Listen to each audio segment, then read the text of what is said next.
नमस्कार साथियों, आप सभी का हमारे YouTube चैनल विद्यालय एजुकेशन में स्वागत है। साथियों, आज हम इस पीडीएफ की बुक से रेलवे भर्ती बोर्ड परीक्षा हेतु रेलवे सामान्य विज्ञान के महत्वपूर्ण प्रश्न हल करेंगे और ये विगत 31 वर्षों का हल प्रश्न पत्र सहित यहाँ पे क्वेश्चन करवाए जाएंगे। 1992 से लेकर 2023 तक के जितने भी महत्वपूर्ण प्रश्न होंगे आपको करवाया जाएगा।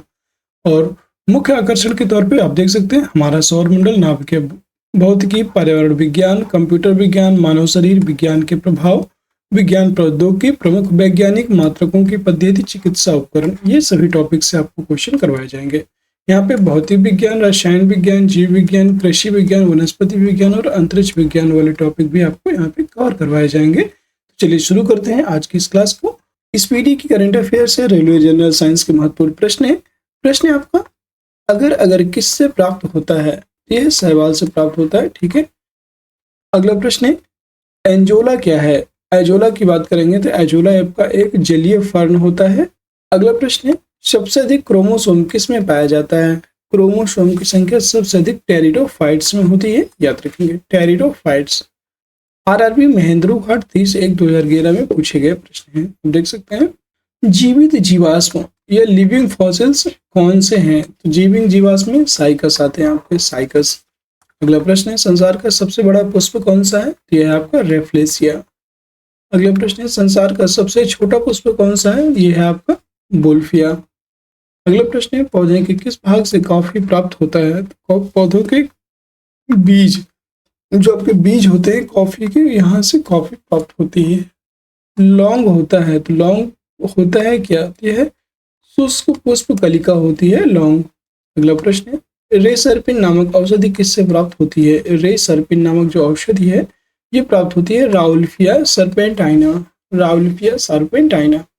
अगला प्रश्न है कुनैन किससे प्राप्त होता है, कुनैन सिनकोना वृक्ष की छाल से प्राप्त होता है। अगला प्रश्न है प्रकाश संश्लेषण की क्रिया में क्या होता है, इसमें ऑक्सीजन का निकास एवं कार्बन डाइऑक्साइड का अवशोषण होता है प्रकाश संश्लेषण की क्रिया में। अगला प्रश्न है प्रकाश संश्लेषण की दर सबसे कम किस रंग में होती है, तो सबसे कम हरे रंग में होती है, ये हरे रंग में होती है प्रकाश संश्लेषण की दर सबसे कम। अगला प्रश्न है आरआरबी सिकंदराबाद 30/1/2011 में पूछे गए प्रश्न क्लोरोफिल हरित लवक में कौन सा धातु पाया जाता है, तो इसमें मैग्नीशियम धातु पाई जाती है जो कि हरित लवक के रूप में जाना जाता है। अगला प्रश्न है कौन सा पादप हार्मोन बौने पौधों को लंबा कर देता है तथा फूल बनने में भी मदद करता है, तो यह है जिब्रेलिन। जिब्रेलिन एक ऐसा हार्मोन होता है जो बौने पौधे को लंबा और उसके फूल तथा फल बनने में भी मदद करता है। क्वेश्चन है धान का प्रसिद्ध रोग खैरा रोग किसके कारण होता है।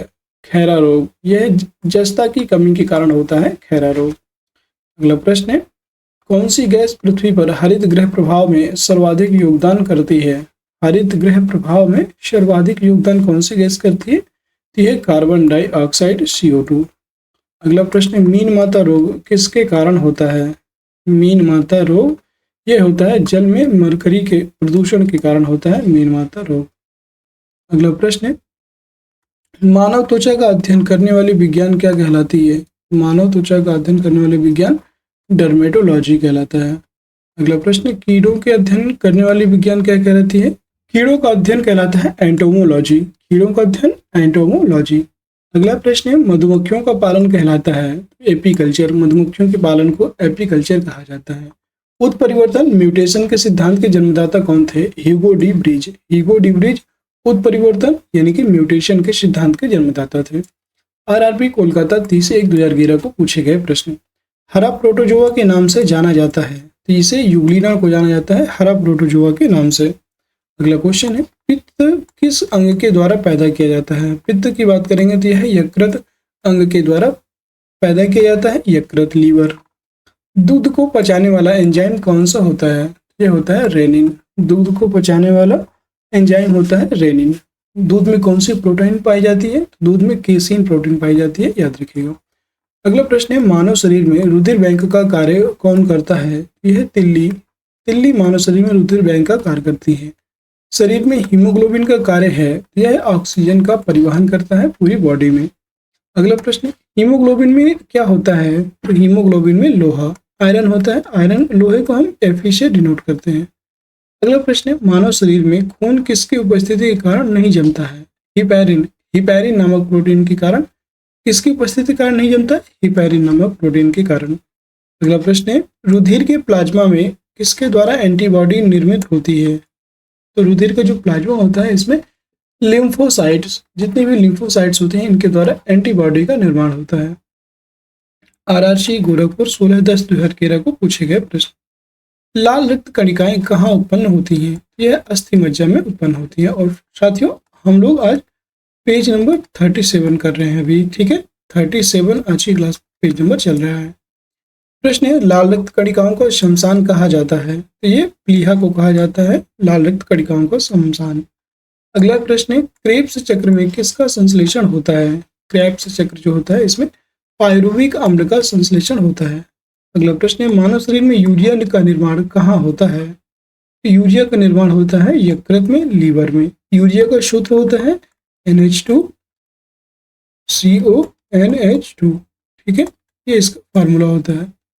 रक्त की अशुद्धियां किस अंग में जाकर छनती हैं? तो वृक्क, जो रक्त होता है आपका अशुद्ध रक्त, यह वृक्क यानी कि किडनी, कहीं कहीं पे आपको किडनी लिखा मिल जाएगा, किडनी या तो गुर्दे, ठीक है, यहाँ पर रक्त जो होता है आपका वो छनता है, शुद्ध होता है।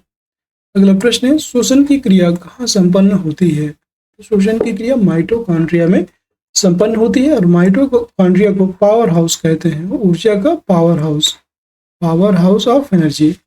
अगला प्रश्न है, मानव रक्त अस्मटी में पाया जाने वाला प्रमुख रासायनिक यौगिक कौन सा है? तो अस्मटी में पाया जाने वाला प्रमुख रासायनिक यौगिक है कैल्शियम ऑक्जेलेट। कैल्शियम ऑक्जेलेट यह मुख्य रासायनिक यौगिक होता है। अगला प्रश्न, टेस्ट ट्यूब शिशुओं में विकास कैसे होता है? जो टेस्ट ट्यूब शिशु होते हैं इनमें विकास कैसे होता है? तो अंडाणु का निषेचन टेस्ट ट्यूब में और विकास गर्भाशय में होता है, याद रखेंगे। जो अंडाणु होते हैं, एम्ब्रियो होते हैं, इनका निषेचन टेस्ट ट्यूब में करवा लिया जाता है और इसके बाद फिर इसको गर्भाशय में प्रवेश करवा दिया जाता है। अगला क्वेश्चन है, साथियों आप देख सकते हैं ये आपका पेज नंबर 33 है और इसका पेज नंबर 38 करेंगे। आरआरसी मुंबई 16/10/2013 को पूछे गए प्रश्न, स्त्रियों के नसबंदी को क्या कहा जाता है? जो स्त्रियां होती हैं उनकी नसबंदी को क्या कहा जाता है? ट्यूबेक्टॉमी, ट्यूबेक्टॉमी इसको कहा जाता है। और पुरुषों की नसबंदी को क्या कहते हैं? वैसेक्टॉमी। याद रखेंगे, ट्यूबेक्टॉमी स्त्रियों की नसबंदी को और पुरुषों की नसबंदी को वैसेक्टॉमी कहा जाता है। अगला प्रश्न है, मनुष्य के शरीर की सबसे छोटी ग्रंथि कौन सी होती है? तो यह सबसे छोटी ग्रंथि पिट्यूटरी ग्रंथि, जिसे हम मास्टर ग्रंथ के नाम से भी जाना जाता है। अगला प्रश्न है, गाय और भैंस के थनों में दूध उतारने के लिए किस हार्मोन की सुई लगाई जाती है? तो इसमें ऑक्सीटोसिन नामक हार्मोन की सुई को लगाया जाता है। अगला प्रश्न है, किसको अंतःस्रावी तंत्र का पेसमेकर कहा जाता है? अंतःस्रावी तंत्र, इसका थायरॉक्सिन को कहा जाता है। अगला प्रश्न है, किस कारण ग्रह सूर्य के चारों ओर घूमता है? गुरुत्वाकर्षण के कारण। अगला प्रश्न है, कौन सा हार्मोन लड़ो उड़ो हार्मोन कहलाता है? लड़ो उड़ो हार्मोन जो है यह एड्रेनालिन कहलाता है, याद रखेंगे। अगला प्रश्न है, आरआरसी गुवाहाटी 16/10/2013 को पूछे गए प्रश्न, जीवन रक्षक हार्मोन किस ग्रंथि से स्रावित होता है? यह एड्रिनल ग्रंथि से स्रावित होता है जीवन रक्षक हार्मोन। कौन सी ग्रंथि इंसुलिन स्रावित करने के लिए उत्तरदायी है? तो इंसुलिन अग्नाशय से स्रावित होता है, याद रखेंगे। नेत्रदान में आंख का कौन सा भाग प्रयुक्त किया जाता है? नेत्रदान में अगर कोई भी व्यक्ति है जो अपना नेत्र दान करेगा तो वह सिर्फ और सिर्फ अपनी कार्निया दान करता है, याद रखेंगे। नेत्र दान में आंख का प्रयुक्त भाग कॉर्निया होता है जिसको दान किया जाता है। अगला प्रश्न है, नेत्र में प्रवेश करने वाले प्रकाश की मात्रा का नियंत्रण किस अंग द्वारा किया जाता है? प्रकाश की मात्रा का नियंत्रण आइरिस के द्वारा किया जाता है। अगला प्रश्न है, कौन सा पदार्थ मानव शरीर में ईंधन का कार्य करता है? कार्बोहाइड्रेट। कार्बोहाइड्रेट मानव शरीर में ईंधन का कार्य करता है। अगला प्रश्न है, कैप्सूल का आवरण किसका बना होता है? जो कैप्सूल होती है, कैप्सूल का आवरण किसका बना होता है? स्टार्च का। अगला प्रश्न है, वह सबसे छोटा कण है जिसमें उस तत्व के सभी गुण विद्यमान हो, वह कहलाता है परमाणु। वह परमाणु कहलाता है। अगला प्रश्न है, किस विटामिन में कोबाल्ट होता है? Vitamin B. विटामिन B12 में कोबाल्ट होता है, याद रखेंगे। और B12 का रासायनिक नाम क्या होता है? साइनोकोबाल्मिन। अगला प्रश्न है, जब किसी इस्पात के रॉड को गर्म किया जाता है तब वह भारी हो जाएगा। याद रखेंगे, कोई भी रॉड है और मतलब इस्पात लोहे का है, यहाँ पे याद रखेंगे, अगर लोहे का रॉड है और अगर आप इसे गर्म करते हो तो यह क्या होगा? भारी हो जाता है। अगला प्रश्न है, कंपन तल तथा ध्रुवण तल के बीच का कोण होता है। यह 90 डिग्री का होता है, कंपन तल और ध्रुवण तल के बीच का कोण। अगला क्वेश्चन है, इलेक्ट्रॉन का द्रव्यमान होता है। इलेक्ट्रॉन के द्रव्यमान की बात करेंगे तो 9.1 × 10⁻³ किलोग्राम इलेक्ट्रॉन का द्रव्यमान होता है। RRC अहमदाबाद 16/10/2011 को पूछे गए प्रश्न, और ये आपका पेज नंबर, ये आपका दोस्तों पेज नंबर 38 है। ठीक है। थायमीन यानी कि विटामिन B1 की कमी से कौन सा रोग होता है? तो थायमीन विटामिन B1 की कमी से बेरी नामक रोग हो जाता है। याद रखेंगे। अगला प्रश्न है, रक्त की अशुद्धियां किस अंग में जाकर छन जाती हैं? तो ये वृक्क यानी कि किडनी जो होती है, किडनी में रक्त की अशुद्धियां छन जाती हैं। अगला प्रश्न है, सबसे अधिक अपवर्तनांक वाला आंख का अंग है? तो यह है लेंस। अगला प्रश्न है, एंजाइम होते हैं? तो एंजाइम आपके प्रोटीन होते हैं, जितने भी एंजाइम है ये आपके प्रोटीन में होते हैं। दर्द का निवारक करता है? तो एनाल्जेसिक दर्द का निवारक करता है। किलोवाट घंटा एक यूनिट है। किलोवाट घंटा यह यूनिट है ऊर्जा का। अगला प्रश्न है, मानव शरीर की सबसे बड़ी मिश्रित ग्रंथि है? यह है अग्नाशय। मरकरी है, तो मरकरी एक द्रव धातु होती है और इसको मरकरी को Hg से डिनोट करते हैं। बाल पेन किस सिद्धांत पर कार्य करता है? बाल पेन की बात करेंगे तो यह पृष्ठीय तनाव, जो आपका सरफेस टेंशन होता है, सरफेस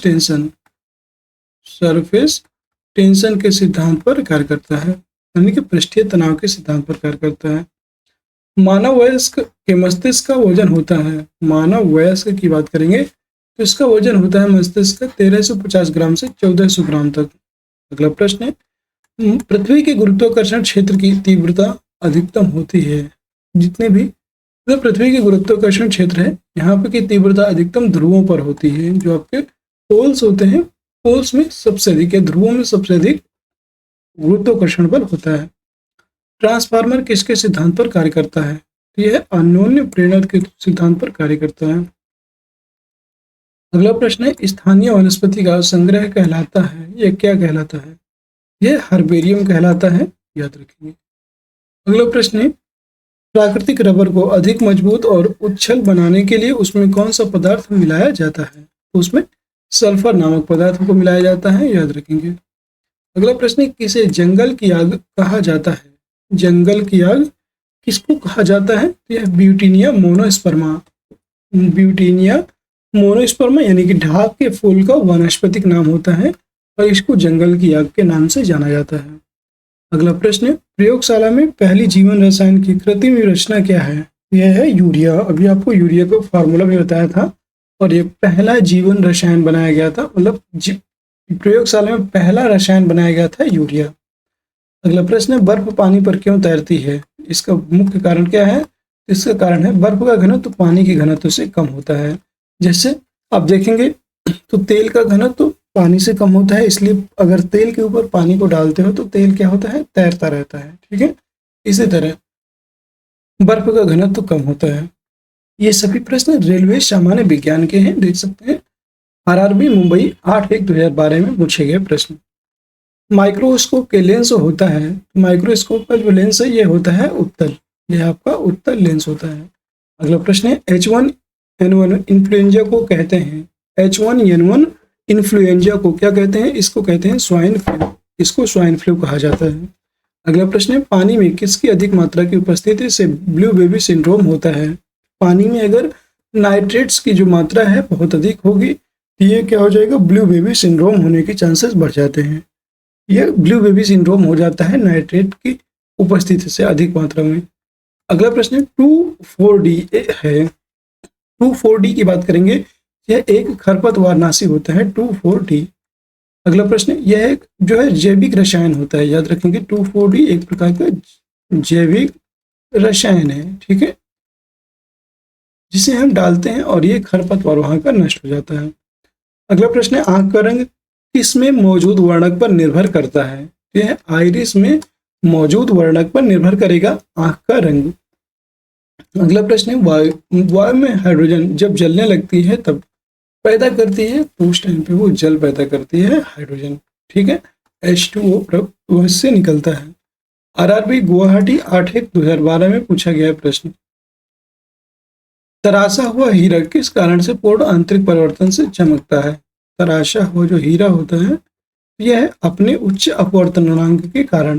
अगला प्रश्न है, विशिष्ट प्रतिरोध का मात्रक है, तो विशिष्ट प्रतिरोध का मात्रक होता है ohm into metre, ohm into metre. अगला प्रश्न है, पेलाग्रा रोग किसकी लगातार कमी से होता है? पेलाग्रा रोग यह नियासिन की कमी से होने वाला रोग होता है पेलाग्रा। अगला प्रश्न है, हृदय रक्त का संभरण करने वाली धमनियां कहलाती हैं, तो हृदय रक्त का संभरण करने वाली धमनियों को फुफ्फुस धमनियां कहते हैं। रक्त का थक्का बनने में फाइब्रिनोजिन को फाइब्रिन के परिवर्तन में भाग लेने में एंजाइम है, यह भाग लेने वाला एंजाइम होता है थ्रोम्बिन, इसे कहते हैं थ्रोम्बिन। अगला प्रश्न है, हृदय की धड़कन नियंत्रित करने के लिए कौन सा खनिज आवश्यक है? तो हृदय की जो धड़कन है इसको नियंत्रित करने के लिए पोटेशियम खनिज का आवश्यक होता है, और ये कैसे डिनोट करते हैं पोटेशियम को? अगला प्रश्न है, यूरिया किसके द्वारा रक्त से पृथक किया जाता है? तो रक्त से पृथक यह गुर्दा के द्वारा किया जाता है, यानी कि किडनी, जो आपकी किडनी होती है, किडनीज के द्वारा यह पृथक किया जाता है। अगला प्रश्न है, मानव गुर्दे में बनने वाली पथरी प्रायः बनी होती है, पहले भी बताया था कैल्शियम ऑक्जेलेट की पथरी बनी होती है, याद रखिएगा। अगला प्रश्न है, निषेचन फर्टिलाइजेशन, निषेचन या फर्टिलाइजेशन की क्रिया कहाँ पर होती है? यह अंडवाहिनी में होती है, याद रखेंगे अंडवाहिनी। अगला प्रश्न है, आरआरबी सिकंदराबाद 22/1/2012 में पूछे गए प्रश्न, ईस्ट और मशरूम है, तो ईस्ट और मशरूम एक फफूंद होते हैं या फंगी होते हैं, ईस्ट और मशरूम। अगला क्वेश्चन है, साथियों आप देख सकते हैं ये आपका पेज नंबर 38 है, और पेज नंबर 38 को कंप्लीट करते हैं।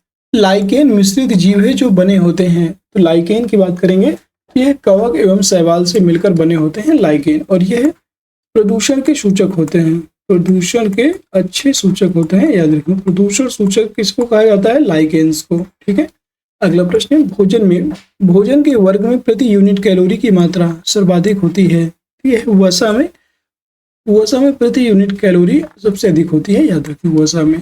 फिर विटामिन होते हैं, विटामिन की बात करेंगे तो यह होते हैं कार्बनिक यौगिक।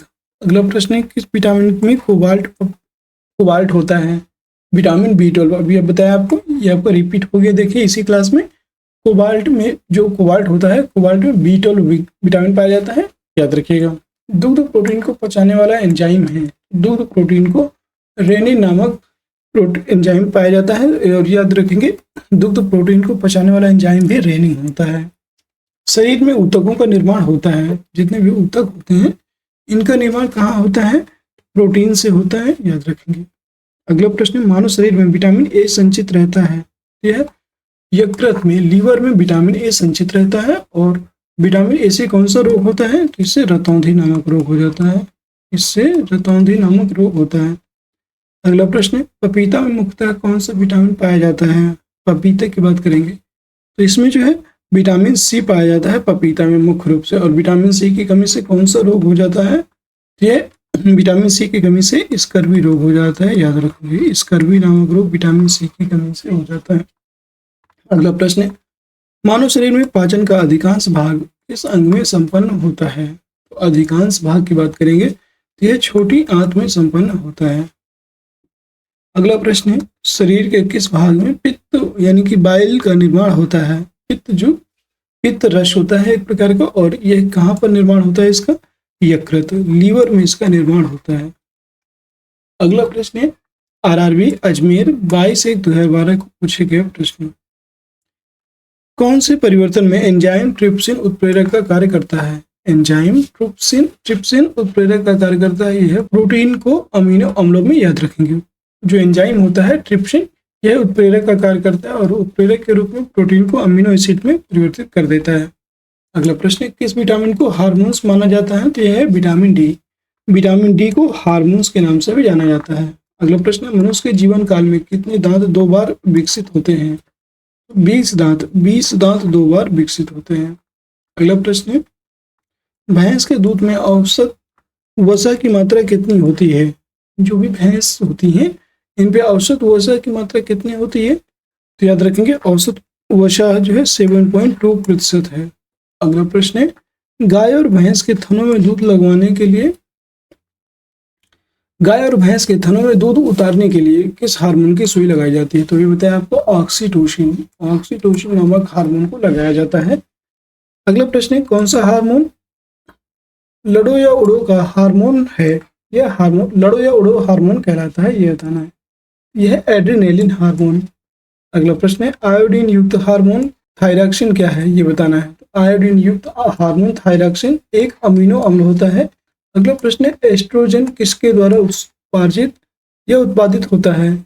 एस्ट्रोजन की बात करेंगे तो यह कोशिका के द्वारा उत्पादित होता है, कोशिका। ठीक है, और साथियों आज की क्लास आपकी यहीं पे समाप्त होती है। कैसी लगी आज की क्लास कमेंट सेक्शन में बताइएगा, और क्लास अगर पसंद आई हो तो क्लास को लाइक कर दीजिएगा, शेयर कर दीजिएगा सभी साथी, और चैनल में नए हैं तो चैनल को सब्सक्राइब भी जरूर कर लीजिए ताकि आगे आने वाली सारी वीडियोज की नोटिफिकेशन आप सभी को प्राप्त हो जाए।